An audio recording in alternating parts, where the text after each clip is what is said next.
Bonjour, aujourd'hui le retour des empires avec Michel Duclos.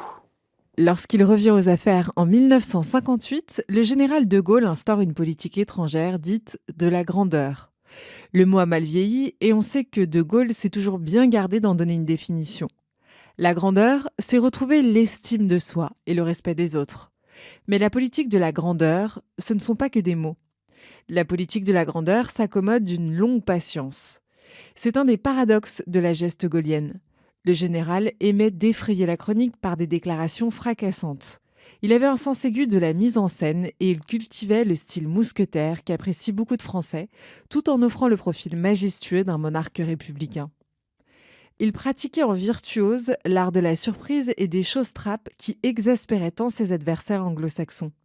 Et pourtant, il attend 1966 pour mener à bien son projet de quitter l'organisation intégrée de l'OTAN et de libérer le territoire de la présence militaire américaine. Extrait de Diplomatie française de Michel Duclos. Michel Duclos, bonjour. Bonjour.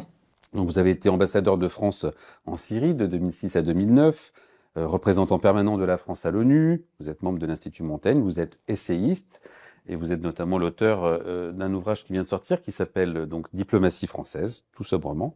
Et c'est justement un passage de cet ouvrage qu'on vient d'entendre. Alors vous en avez fait un petit peu... on entend le pédigré de celui qui a, créé cette Ve République, le général de Gaulle. Plus loin dans votre ouvrage, vous parlez aussi d'ailleurs du conquérant Macron, dans un de vos chapitres, qui essaie de rejouer cette politique de la grandeur, mais n'est pas de Gaulle qui veut. Alors, comment expliquez-vous, au-delà de la personne, l'échec patent de cette politique de la grandeur qu'a tenté de restaurer Emmanuel Macron, vraiment dans les 2 premières années notamment, avant de changer un petit peu, on en parlera plus tard. Alors, dans la politique de la grandeur, il y a un aspect profond et un aspect superficiel. L'aspect profond, c'est que la France doit être digne. Donc, elle doit mettre ses affaires en ordre, elle doit prendre les bonnes positions, elle doit, si possible, anticiper sur l'évolution du monde. Et puis, il y a un aspect plus formel, plus superficiel, qui est cet art de la surprise, des déclarations fracassantes, et au fond, une sorte de théâtralisation de la politique étrangère, de laquelle de Gaulle a excellé.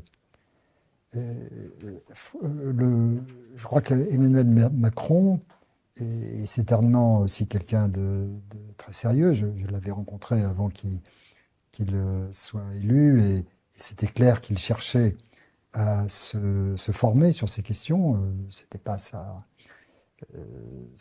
culture naturelle.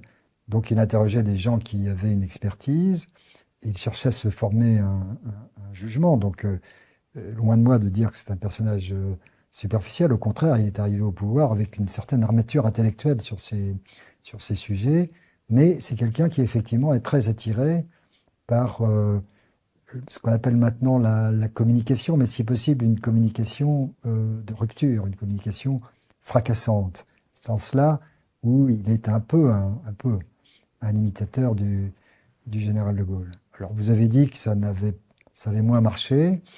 Dans mon livre, je divise la période, les 5 ans et demi de gouvernement, 5 ans et 2 ans, 7 ans de présidence Macron en 2 périodes. Effectivement, la première période s'appelle Macron le conquérant, parce que dans un premier temps, il est capable justement de jouer ce personnage, espèce de Tintin, parce que c'est de Gaulle disait j'ai un concurrent, c'est Tintin sur la scène du monde, et un peu Macron a réussi cet exploit d'être le chef de file de l'ordre libéral international par défaut, puisque Trump étant là, avait abandonné ce rôle, tout en étant ami de Trump, donc le chef de l'opposition légitimiste à l'empereur d'Occident. Et ça, c'est un rôle... il a aussi bénéficié du fait que Trump ne pouvait pas sentir ni Mme Merkel ni Theresa May, et donc le français, par défaut, avait un rôle particulièrement proéminent. Mais le fait est que le président a parfaitement exploité ça dans un premier temps, en jouant ce personnage que je viens d'indiquer, qui a eu beaucoup de succès, Ensuite, il a peut-être un peu tiré sur la corde dans ce que j'appelle le moment cristallisateur, c'est-à-dire Brégançon, Biarritz, les déclarations à The Economist, donc là, disant que l'OTAN était En état de mort cérébrale. cérébrale, Oui. où là, il a commencé quand même à irriter un peu tout le monde et donc à perdre en prestige. Mais malgré tout, il était, aux yeux des Français en tous les cas, dans ce rôle de Tintin de la planète C'est internationale. ça, il avait reçu Poutine tout de suite dès 2017 à Versailles. Et bon, c'est vrai qu'il se mettait un petit peu dans les pas de Gaulle. Il faut se rappeler que De Gaulle, dès 64, donc reconnaît la République populaire de Chine. C'est quand même pas rien. Permettez-moi de vous interrompre pour vous dire que là, on est au cœur un peu des problèmes français. C'est que il y a je crois, un malentendu, une erreur d'interprétation sur l'héritage du général de Gaulle. C'est-à-dire que le de Gaulle que vous indiquez, l'homme de dialogue avec Moscou, c'est celui du milieu des années 60. C'est-à-dire celui où les conditions internationales étaient celles de la détente. Le de Gaulle de la crise de Berlin en 60-61 ou de la crise de Cuba, c'était pas du tout ce de Gaulle-là. C'était un homme totalement solidaire des Alliés. Et le de Gaulle, d'après l'invasion de la Tchécoslovaquie en 68, est revenu à la case départ. Mais enfin, entre-temps, il s'est quand même débarrassé du commandement intégré de l'OTAN. Il est parti en 66. C'est pas rien. Oui, mais malheureusement, aujourd'hui, l'état du monde ressemble plus, en termes de polarisation, à ce qu'il était en 60 ou en 62 qu'en 65.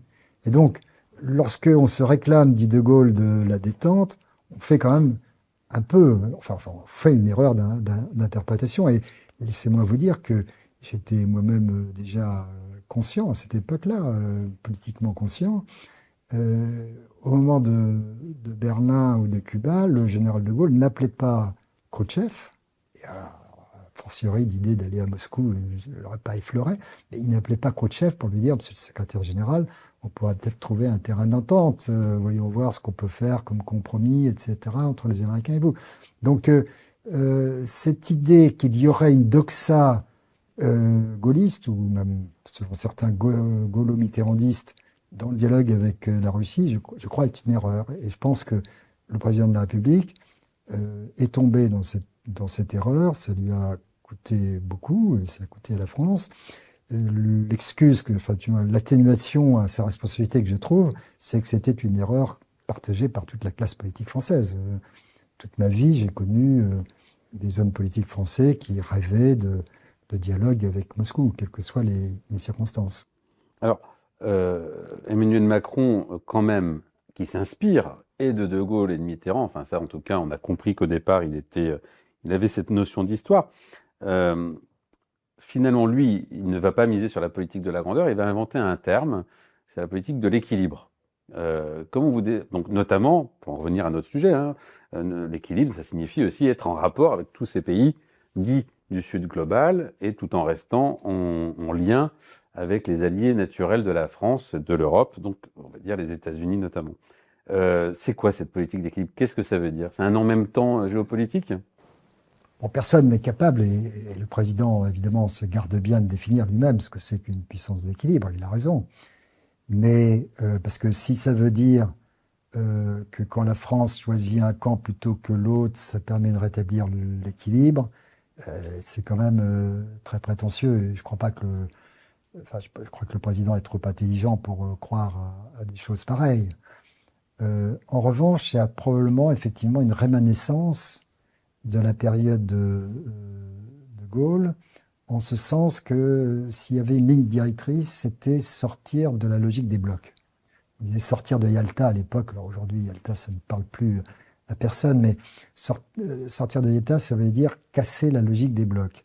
Et donc, il y a dans le subconscient de la classe politique française, du président de la République, cette constance.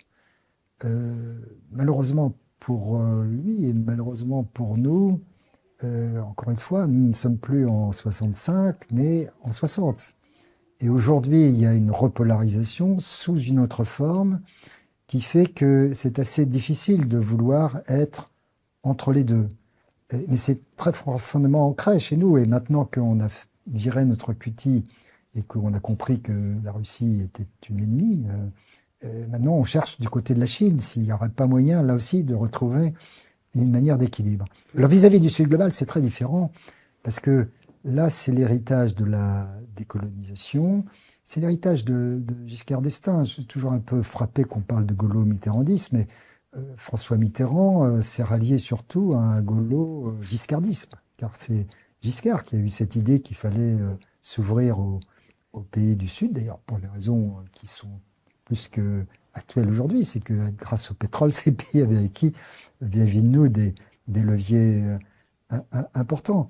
Et donc là, nous avons une vocation, nous Français, pour toutes sortes de raisons, y compris notre histoire, à être une sorte de jetée vers le Sud global, de point de passage ou de pont vers le Sud global. Et Macron, ça, je crois, s'y est consacré. Il a pris beaucoup d'initiatives dans ce domaine. Par exemple, le pacte financier, le nouveau pacte financier mondial, la récente conférence sur le Soudan en témoigne, la création du Forum de Paris pour la paix, qui est une initiative qui permet justement un lieu de dialogue entre l'Ouest et le Sud global sur les thèmes qui devraient les rassembler, la transition écologique, le développement et d'autres enjeux globaux.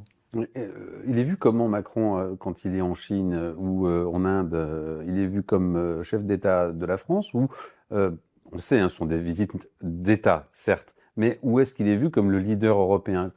C'est ça le problème aussi dans cette nouvelle donne, c'est qu'il se présente aussi, au fond, il a presque inventé un concept de souverainisme européen. Donc comment il est vu à l'extérieur et comment il est perçu? Mon expérience, c'est que les Indiens, les Chinois, d'autres n'arrivent pas à vraiment intégrer la notion d'Europe et d'Europe souveraine. Ils continuent quand même à raisonner en termes de souveraineté nationale. Alors évidemment, les hommes d'affaires ou les technocrates savent très bien que beaucoup de choses en Europe passent par Bruxelles, bien sûr, et en tiennent compte. Mais la culture politique de ces pays, c'est quand même de valoriser les États-nations. Et donc je crois que Macron continue à être perçu comme le président de France, comme on dirait en jargon anglo-saxon. Est-ce que il est perçu comme tel? En France, il y a beaucoup de polémiques, on va dire, liées à notre fondement de laïcité.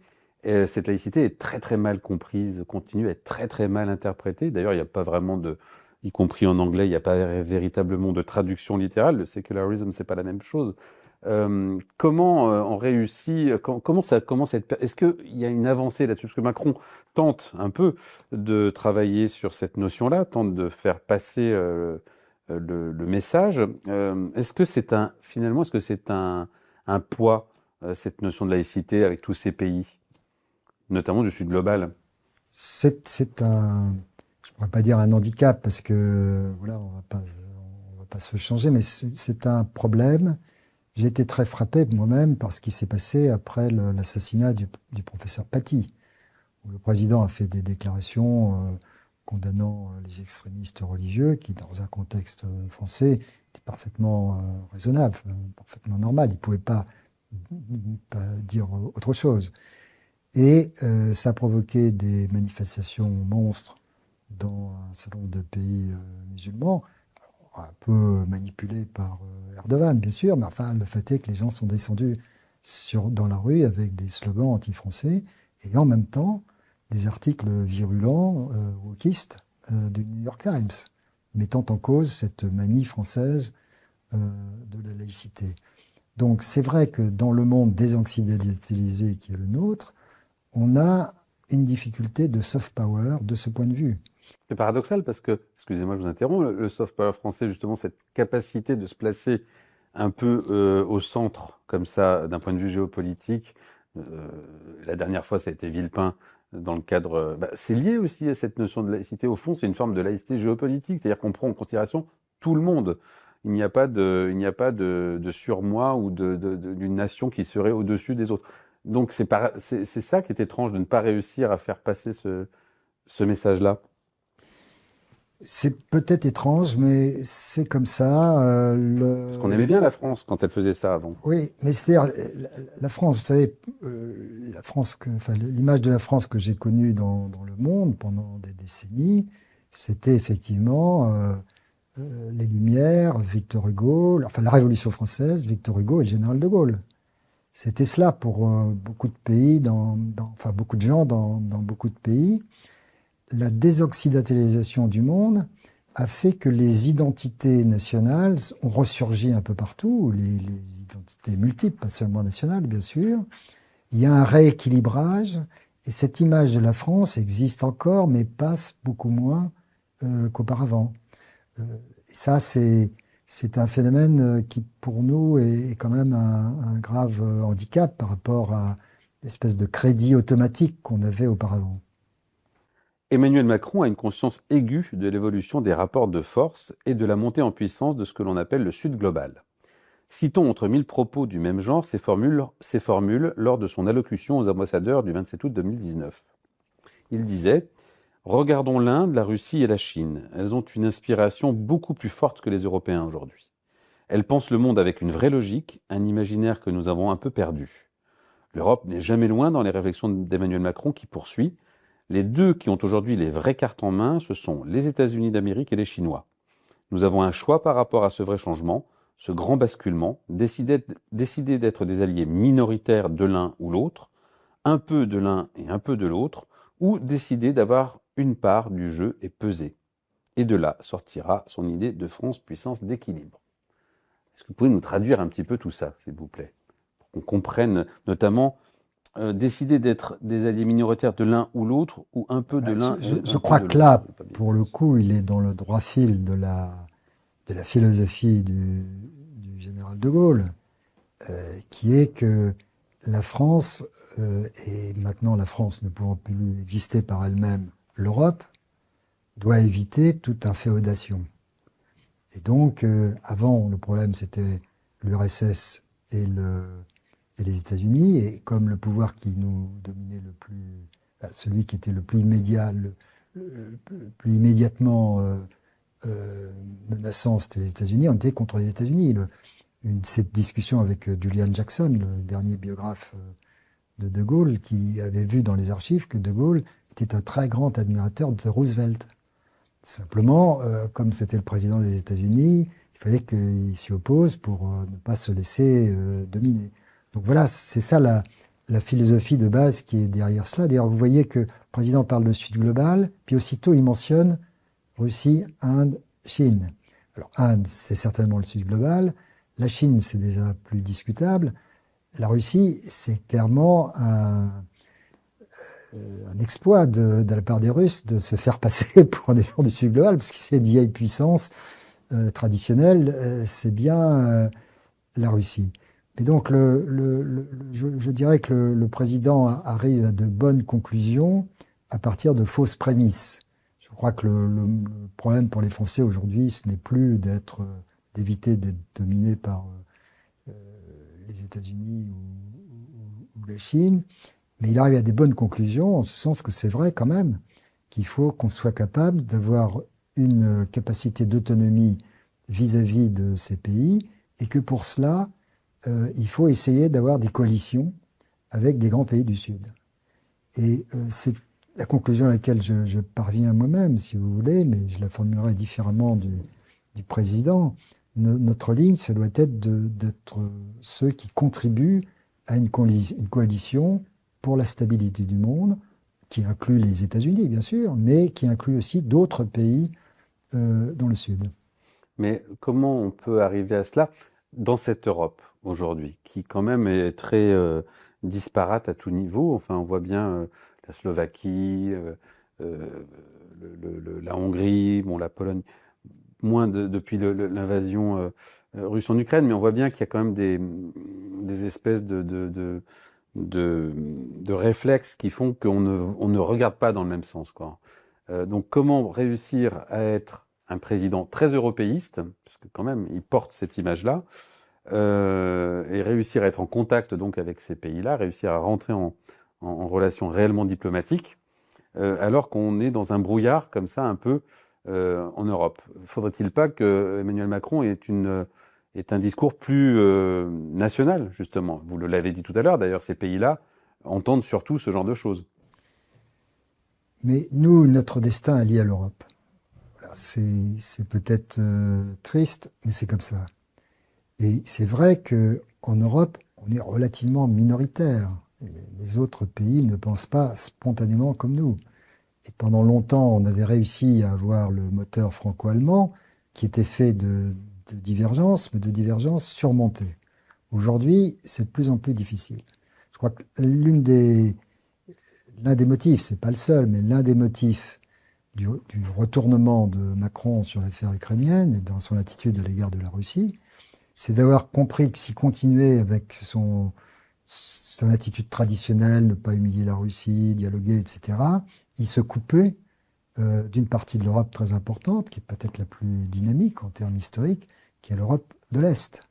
Maintenant qu'il a adopté une attitude plus conforme aux réalités européennes, il reprend une capacité, je ne dirais pas de leadership, mais en tous les cas de contributeur à une coalition européenne forte. Et si vous voulez, pour répondre à votre question, l'Europe ne sera jamais d'accord sur tout, hein, heureusement, d'une certaine façon, parce que la démocratie, c'est ça aussi, d'une certaine façon. J'ai écrit contre les autoritaires, etc., mais après tout, qu'il y ait une opposition hongroise et slovaque dans une Europe démocratique, ça fait partie de la règle du jeu. Il faut pas uniquement en voir les mauvais côtés, mais cette Europe qui peut prendre son destin en main de façon assez unie se fera plutôt contre la Russie, au moins pour l'instant, que en dialogue ou en intégrant la Russie, comme ça a été le rêve, certains diraient le fantasme, des élites françaises pendant des décennies. Est-ce que justement les propos d'Emmanuel Macron, donc qui n'est plus, comment dire, il a un petit peu préparé l'opinion publique française pour expliquer que désormais il était possible, voire probable, que un jour peut-être des soldats français pourraient se retrouver à combattre en Russie.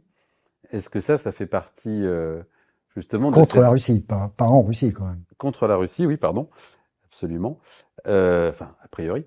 Est-ce que cette nouvelle prise de position, cette nouvelle posture est aussi justement pour se réaffirmer comme dans ce leadership perdu depuis sa prise de position quand il était en discussion avec Poutine? Est-ce que c'est ça en fait? Est-ce que derrière tout ça, au fond, c'est je veux reprendre le leadership? Si vous voulez, je ne sais pas, je peux pas vous dire ce qu'il a dans la tête. D'ailleurs, je crois qu'il n'y a pas grand monde qui peuvent le dire, mais je ne serais pas étonné que ça a compté, oui. Le principal facteur, c'est la prise de conscience de la gravité de la situation. L'autre grand facteur, c'est l'incertitude sur le maintien de l'engagement américain. Puis un troisième facteur, c'est qu'il a compris depuis son discours de Bratislava qu'il retrouvait une crédibilité, à défaut de leadership, dans toute une partie de l'Europe. Et donc, dans une espèce de compétition avec le chancelier allemand, effectivement, ça fait sans doute partie des motivations du président, qui a pris un grand risque, il aura peut-être sans s'en rendre compte, dans l'opinion publique française, parce que beaucoup de gens disent Monsieur, moi je soutiens les Ukrainiens, mais mon fils a 16 ans, je veux pas qu'il aille sur le front dans quelques années, bien sûr. Quoique il y a quand même 39% des Français qui ont soutenu cette formule, c'est quand même incroyable. Dont beaucoup de jeunes. Et la moitié des jeunes sont prêts à s'engager, y compris contre la Russie. Donc il y a quand même une évolution de fond de l'opinion française qui est assez étonnante. Il y a un désir de guerre, vous croyez, en France aujourd'hui?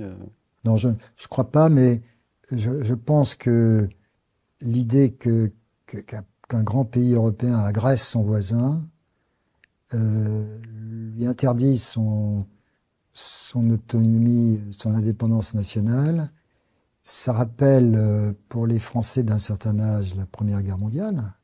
Et donc, au fond, la Crimée, c'est l'Alsace-Lorraine. Alors, les Français s'étaient à peu près résignés à la perte de l'Alsace-Lorraine. Mais qu'en plus, les Allemands viennent les attaquer, bon, ça provoque une réaction nationale. Et une partie des Français d'un certain âge peuvent s'identifier à ça. Puis pour les plus jeunes, la liberté, ça compte quand même. Les droits individuels, ça compte. Et donc là, que les Ukrainiens se voient traités comme cela par les Russes, je pense que une grande partie de la jeunesse s'identifie aux Ukrainiens. Michel Duclos, merci beaucoup. Pour terminer, c'est la tradition. Je vous ai demandé de ramener un texte que vous allez donc nous lire, et puis en gros qui est une sorte de résumé un petit peu de vos réflexions autour de ce Sud global en général. Comment cette partie du monde, cette nouvelle partie du monde vous inspire en fait? Alors c'est pas tout à fait un résumé, parce que vous allez voir que ça défend une position qui n'est pas tout à fait la mienne, mais l'intérêt de ce texte, c'est qu'il date de 2007 et qu'il est sous la plume, plus exactement par la voix d'un grand auteur et qui était aussi un grand ami, qui était Pierre Asner. Donc 2007, il faut vous en souvenir. Plus important encore, la Russie et la Chine, unies, peuvent s'appuyer sur leur indifférence commune à l'égard des droits de l'homme pour bloquer les tentatives occidentales de sanctionner les États voyous, de l'Ouzbékistan et de la Birmanie au Soudan et au Zimbabwe, et au contraire commercer avec ces pays sur un plan purement économique et stratégique. En cela, la Russie et la Chine rejoignent la quasi-totalité des pays du Sud global, dont l'Inde, pour qui la souveraineté nationale et la non-ingérence dans les affaires internes sont plus importantes que la promotion de la démocratie et la défense des droits de l'homme.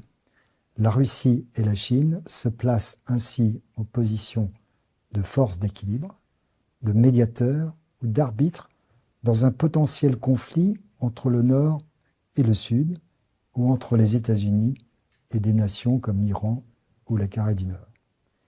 Et donc on voit dans ce texte que Pierre Asner utilisait le mot Sud global en 2007, avant que ce soit à la mode, que lui, il ne mettait pas des guillemets, il ne disait pas le soi-disant Sud global, comme font maintenant les commentateurs. Il avait bien vu l'OPA de la Russie et de la Chine sur ces pays. Là où je crois il se trompait, c'est qu'il s'imaginait que c'était la Russie et la Chine qui pouvaient être les arbitres d'une querelle entre le Sud global et l'Occident, alors que ce qu'on voit de nos jours, c'est plutôt le Sud global qui pourrait être l'arbitre d'une querelle entre un nouvel Est et un nouvel Est. Michel Duclos, merci.